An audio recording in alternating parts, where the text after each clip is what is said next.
Welcome everyone to the first episode of the FIFA 23 Hartlepool United Road to Glory. Now I'm really doing this series because after looking back at it, I actually haven't won the Champions League in a completed FIFA series. I did back with my Crawley Town Road to Glory, but I had some file transferring issues, so I lost a bunch of that gameplay. And the rest of the series, I just haven't gotten that far, haven't completed them. So while I had been doing, some of the FIFA 14, 15, 16 stuff, I realized that I have to win the Champions League at least once on FIFA 23. Otherwise, it's an entire waste of the year. So to remedy that, I'm going to be using Hartlepool United down in League 2. $2 million transfer budget, nothing too crazy. Financial is a little bit high, but they're one of the worst teams, so I figured why not use them. And we're going to be using a 4-1-2-1-2 narrow. Squad's pretty average at best. I mean, there's one or two good young players, but it's very just kind of middle-of-the-road type of players. And we're starting things off brilliantly with our starting defensive mid hyperextending his knee and being out for the next 6 weeks. Ben Killip has been sold for $290K. Pruti will be going on a 1-year loan move to Saudi Arabia to join Al-Tai. Joe Gray will be going on a 1-year loan move to SCR Altach. Tom Crawford on a 1-year loan move to Spal over in Italy. Nicky Featherstone tore his calf. He's out for 2 months. Another great bit of news to start the season off. Oliver Finney is joining Crawford on loan at Spal for a year.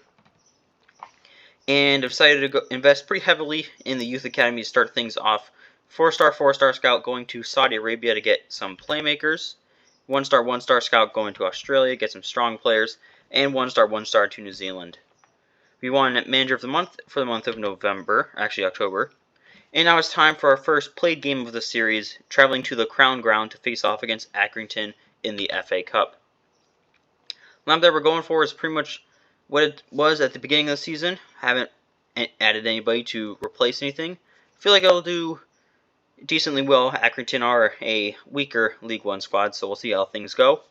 Here are the highlights. Losing possession here.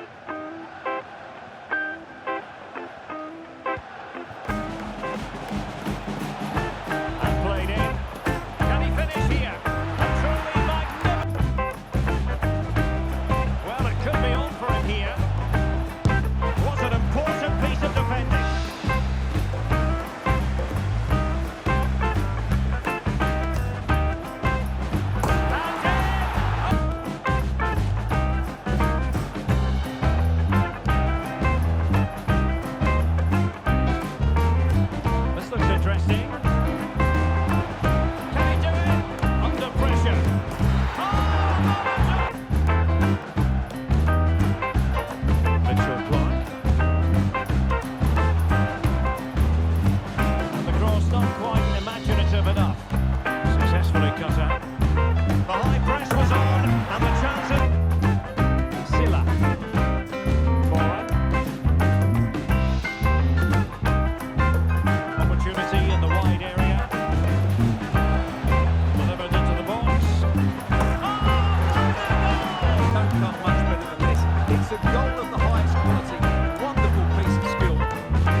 So we won this game 4-1, pretty overall dominance from everyone, and just another good win.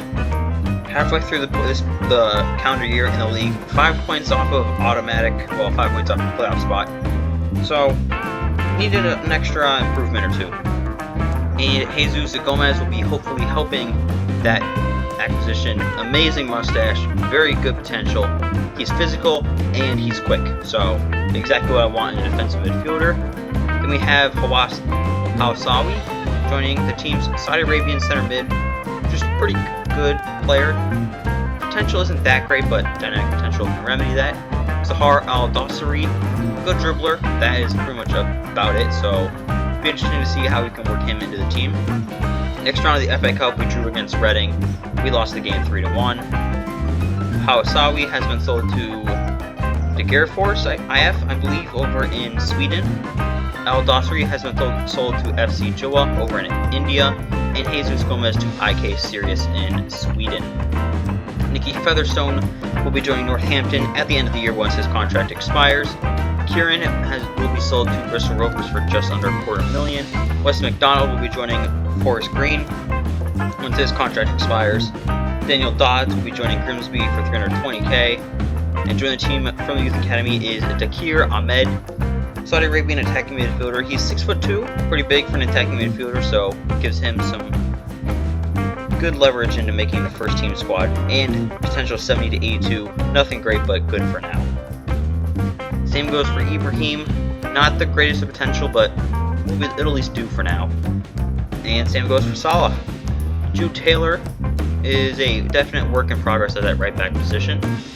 Dimitriou, nothing too crazy, just depth at this point. Same goes for Ahmad and Al Ghatani, Saad, Daniels, Suleimani. Alex Lacey has been sold for pretty much nothing. Same for Albert Daniels. Jude Taylor will be on loan for the entirety of next year as he joins Mumbai City CF for the year. And we finished 17th place. Not at all a good place to be in. I mean, we got a long way to go. FA Cup knocked down the third round by Reading 3-1. Carabao Cup knocked out in the first round by Wimbledon on penalties. Papa John's last in our group. The two players who made the most appearances for us are both leaving the club once their loans expire this year, and 5th and 6th place are the same. Our top goal scorer will be leaving the club on because his loan is expiring. Our tied for our third highest goal scorer, also going out on loan. And our top assister, our best player just overall, and Kemp, will be leaving the club as he's going out on loan next year. Trusty, tied for second place in assists, he will be also leaving as his loan will be expiring. So yeah, I mean, pretty key players all leaving on loan, plus a couple of, I wouldn't say crucial, but at least building pieces leaving as their contracts are also expiring. So it's going to be interesting. We do have Taylor Foran as our center back, who's kind of carrying this team. Same goes for Hoorah striker. Two cornerstone players that we just got to build the rest of the team around. Overall, not at all a good start to the career. So we'll definitely have to work on that in the future. But this is where I think the team is going to look like heading into next year. Like, it's nothing too crazy, but I think that the 4-2-3-1 narrow, at least having a solidified formation, plus with a bigger investment in the youth academy, can hopefully make this work. But it's all going to come down to luck if we're relying on the youth academy this much.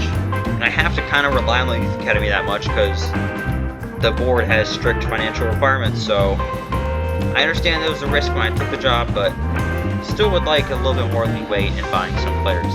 But heading into next episode, I think we just gotta either invest in the youth academy if they keep these financial restrictions as high as they are, and if they don't, definitely go out and sign a couple of young players or probably even first team quality players to just immediately improve the squad. So hopefully you guys enjoyed this episode. Subscribe if you want to see the next one, and I hope to see you all in episode 2.